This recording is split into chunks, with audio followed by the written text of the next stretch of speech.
பல்லாவரத்தை சேர்ந்த சலீம் ஷெரீப் என்ற சகோதரர் ஒரு கேள்வி கேட்குறாங்க.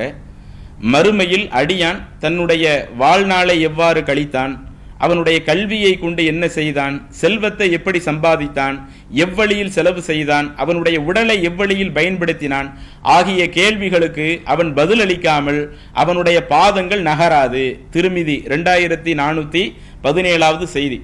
இந்த செய்தியின் தரம் குறித்து விளக்கம் தரவும் அப்படின்னு கேட்கிறாங்க. சகோதரர் குறிப்பிட்டதை போல திருமிதி என்ற ஹதீஸ் கிரந்தத்தில் ஒரு செய்தி பதிவு செய்யப்படுகிறது.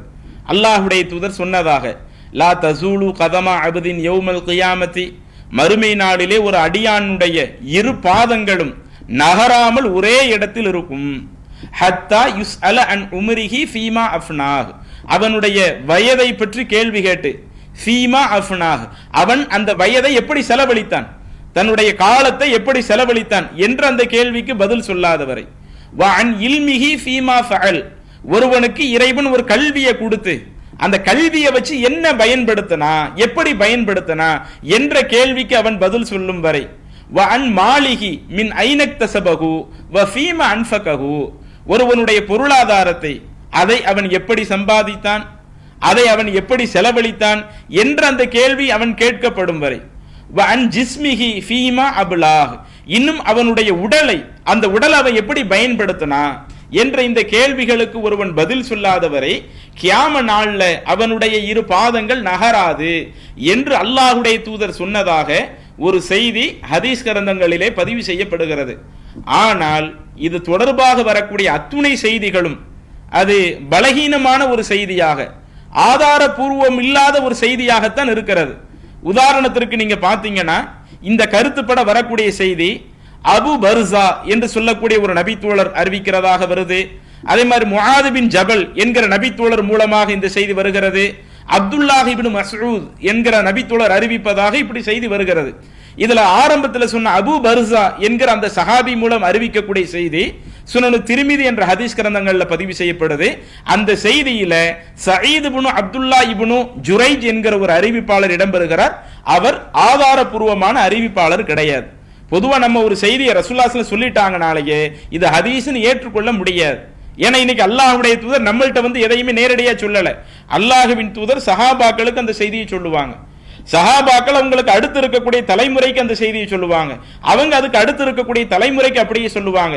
இப்படியே அந்த செய்தி அடுத்தவங்களுக்கு சொல்லப்பட்டு கடைசியாக அந்த செய்தியை பதிவு செய்த இமாம், இப்ப உதாரணத்திற்கு இந்த ஹதீஸ் திருமிதியில பதிவு செய்யப்படுதுன்னா, இமாம் திருமிதி அந்த ஹதீஸை பதிவு செய்கிற பொழுது எனக்கு இவர் சொன்னார், அவருக்கு இன்னார் சொன்னார், அவருக்கு இன்னார் சொன்னார் என்று அப்படியே ஒரு சங்கிலி தொடராக போய் கடைசியில இந்த சஹாபி சொன்னாங்க, இந்த சஹாபி அல்லாஹ்வுடைய தூதர் சொன்னதை கேட்டாங்க.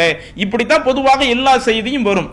அதுல ஒரு செய்தியை நம்ம ஏற்றுக்கொள்ள வேண்டும் என்று சொன்னால் அந்த ஹதீஸ்ல வரக்கூடிய அறிவிப்பாளர்கள் இருக்கிறாங்களா இல்லையா, அந்த சஹாபாக்களுக்கு அடுத்து வரக்கூடிய தலைமுறை, சஹாபாக்கள் யார்கிட்ட சொன்னதாக வருதோ அவங்கள இருந்து அந்த ஹதீஸை பதிவு செய்யக்கூடிய இமாம்கள் வர இடையில வரக்கூடிய அறிவிப்பாளர்கள் யாரு, அவங்க நம்பகமான ஆட்களா, அவங்க சொன்னா அவங்களுடைய தகவல் ஏற்றுக்கொள்ளப்படுவதற்கு உகந்த செய்தி தானா என்பதை பரிசீலனைக்கு உட்படுத்தி தான் நாம ஒரு செய்தியை ஏற்றுக்கொள்ள முடியும். அப்ப இதுல இந்த திருமிதியில வரக்கூடிய இந்த செய்தியை நீங்க எடுத்துக்கிட்டீங்கன்னா, சயீத் இப்னு அப்துல்லா இப்னு ஜுரைஜ் என்கிற ஒரு நபர் இடம்பெறுகிறார். இவர் ஆதாரபூர்வமான அறிவிப்பாளர் கிடையாது. எனவே இந்த செய்தி பலகீனமான செய்தி என்கிற ஒரு நிலையை அடைகிறது.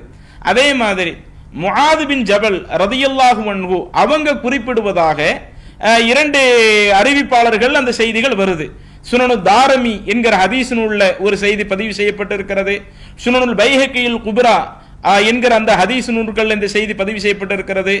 அதுல நீங்க எடுத்து பார்த்தீங்கன்னா முஆது பின் ஜபல் ரசூலுல்லாஹி ஸல்லல்லாஹு அலைஹி வஸல்லம் கேட்டதாக வரக்கூடிய அந்த செய்தியை நீங்க எடுத்து பார்த்தீங்கன்னா அதுல ஒரு சில அறிவிப்புகள்ல லைஸ் என்கிற ஒரு அறிவிப்பாளர் இடம்பெறுகிறார். அவர் பலகீனமான ஒரு ஆளாக இருக்கிறார்.